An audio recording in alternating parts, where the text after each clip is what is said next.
man tent, which is necessary to talk about today. We have that where they talk about strength and support and being there as strong towers, and the empowerment that the man tent and others that are doing. And so the other groups that are already there, we want to network with them. It's absolutely necessary that we do those things so that that's how you bring a much more powerful message of awareness that domestic violence, we will not tolerate with it. We will not put up with it.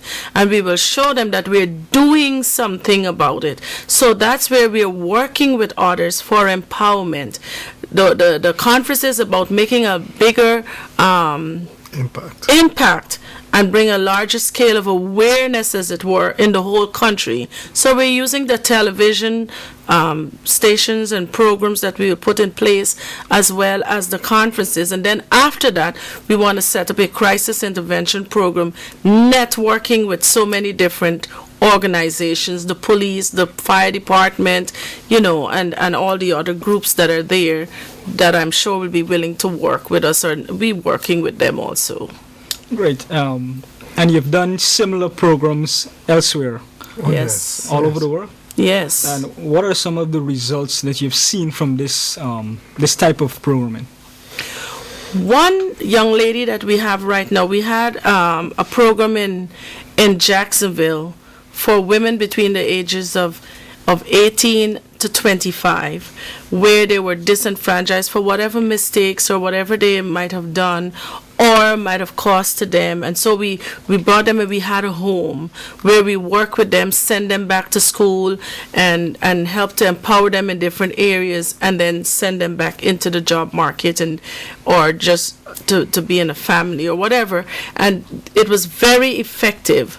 Some of those young ladies right now are in Guyana. They have come to Guyana. Some of them are even Guyanese that have come to give back. So because of what was done in their lives, they're coming now to give back. So we can see that they have been very effective in that areas. There is a young lady that is going to come also from overseas. That is right now she's a very good singer, professional singer. Things that she has been through, she has been delivered and set free, as it were, empowered, and now she's going to be coming to give back also. What have we done in Guyana right here? Through our program, sometimes we bring these women from different places, take them to another country, in another setting, and we have helped to empower them. They're also here and will be helping us, who have been through incest, abuse of all sorts and forms, and we have helped them. They're now on their path, as it were, to freedom and victory, and now they will be giving back also. So we have some track records that is awesome, and we, as you said, you wanted to know some of those things. So those are some of the things that we have done and have gotten success stories on.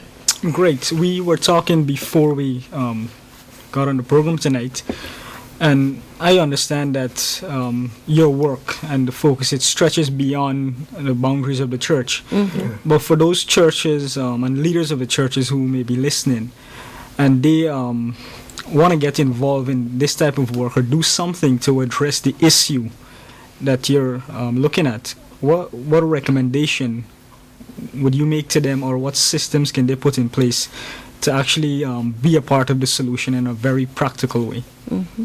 We would love for them to get in touch with us while we are here. What we did when we came, we had a dinner for leaders, pastors and their wives. Did one here in the city and the Princess Hotel. And last Thursday we did one in Quarantine. And that's one of the ways of reaching the local. We did one over in Anna Katrina a few nights ago, and then next Monday we'll be in Mahaica. The objective is reaching out to pastors and leaders, and just to let them know that we wanna work with them to get this job done. We would like to encourage them to really just get in touch with us. Let us sit, let's talk, let's see how we could improve or do better, how we can function complementing each other. We are not here because they're not doing a good job. We did not come for that purpose. We did not come because people don't know. We came because God can choose to send us from the States here for this purpose. He can choose to send somebody from here there. He's the one who chooses to send people anywhere. So we are here to complement what they're doing and just work together for the glory of God and to help the people, you know. So one of the ways we are trying to get them to function effectively is that they will speak out even from the pulpit. Yes. They will speak out against the ill, addressing these situations, letting them know that we care, letting the people know that there are solutions to these problems. And then beside that, we want to talk with them about doing retreats, doing different things, different little programs that we can have in smaller settings so that we can be empowered and be effective in the way we handle these situations. Because, you know, domestic violence and incest and so on has become so ingrained in the culture, as it were, that people have become desensitized in a lot of this situation, although it's been a monster. I call it a monster. It's evil. And so what we want to do is to let people know that we are not going to be desensitized about it. We are not going to act as though we're little ostriches, you know, just out there with our heads stick in the sand and stuck there, and we don't care about what is happening, and acting as though everything is all fine and dandy in the church. People come with needs, and the church has answers. And so we can show them that there are answers and solutions to these situations, and we will work with them, show them that we care, show them that we love by reaching out even more. You know, your program, I think, is to man tent. Yeah. Any kind of ministry to men is so very vital today. Like we said, you cannot deal with women issues if you don't deal with the men. We just did a retreat in Jacksonville, Florida, where we got all the men and just went into a park, which is in the woods, as it were, set up tents and for 3 days. And it was one of the greatest experiences. I've seen men who were real tough guys, some Marine guys who was in Afghanistan and fighting the wars and come back home touched and healed and weeping and getting victory over things that they hid in their lives all their life.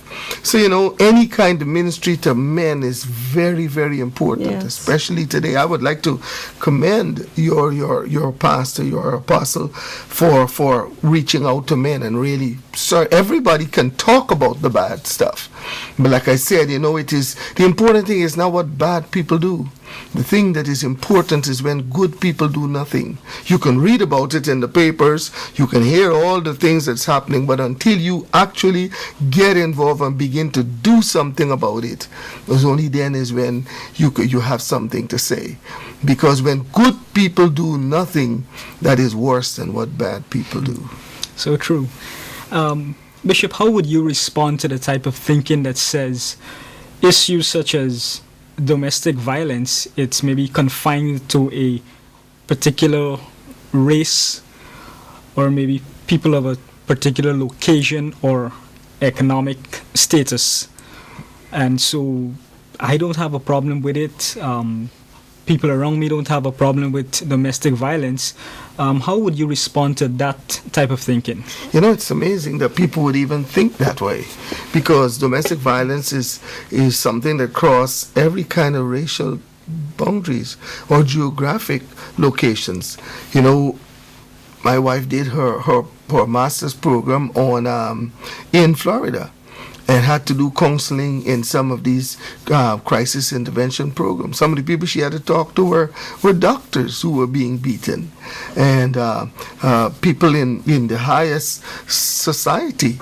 So it really has no geographical or even social class or anything like that.